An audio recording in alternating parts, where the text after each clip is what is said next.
On est à Bidart.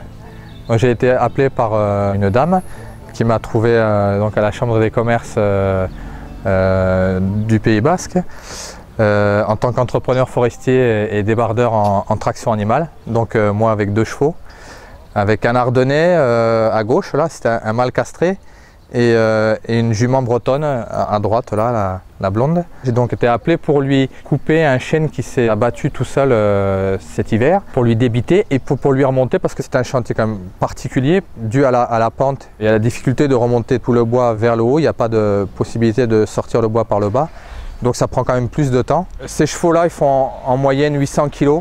Il y a plus gros que ça dans les chevaux de trait. Mais on est dans une zone de coteaux où c'est pas la peine d'avoir des énormes chevaux, on ne pourrait pas forcément aller partout non plus. Ils ont déjà leur masse à déplacer.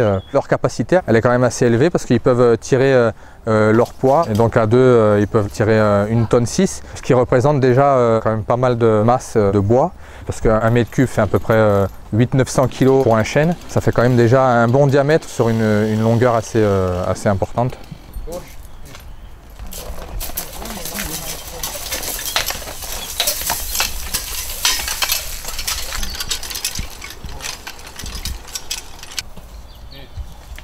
Droite, plus devant. Droite, plus devant.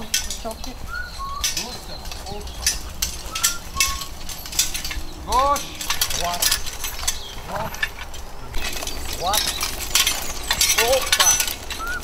Il faut quand même qu'ils répondent à la voix. Et après, à côté de ça, il y a quand même des techniques d'exploitation, de façon de sortir le bois. Déjà pour accrocher les chaînes, il y a plusieurs techniques pour travailler en sécurité. Selon l'endroit où on est, quand on est en forêt, il y a plusieurs étapes dans le métier de bûcheron et de débardeur.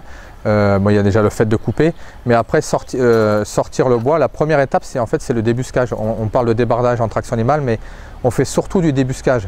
Et le débuscage, c'est la première étape de prendre le bois là où il a été coupé, enfin tirer le bois là où il a été coupé et l'amener sur une place ou sur un chemin où il sera repris par un engin motorisé ou en traction animale aussi, avec un grappin. Après ici on est chez un particulier et donc on fait tout du début jusqu'à la fin, quoi. Oh, pas à bouger. Non, rien. Là. Hop, oh. Oh. Oh, là. Uriel, gauche. Gauche, Texas, gauche. Oh, doucement. Hop. Hop. C'est pas encore une activité très connue. Moi ici, je suis dans le département, je suis à ma connaissance le seul.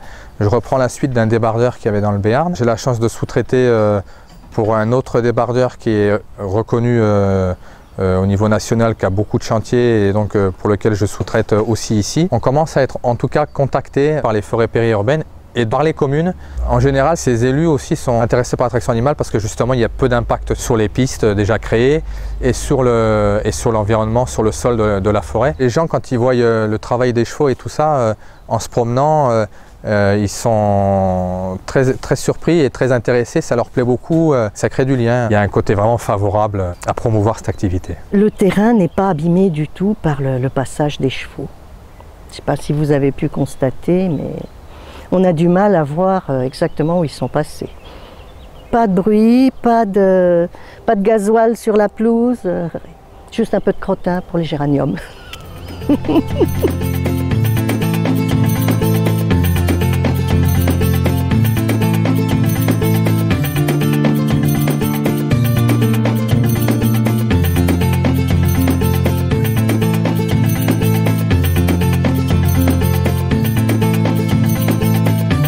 Prochainement, je vais être équipé d'une ballotteuse Aster. Ça sera tiré par 1 ou 2 chevaux. Cette ballotteuse permettra de faire des ballots de 1 ster, comme des boules de foin, mais ce sera des boules de bois coupées en 1 mètre, prêts à mettre au feu.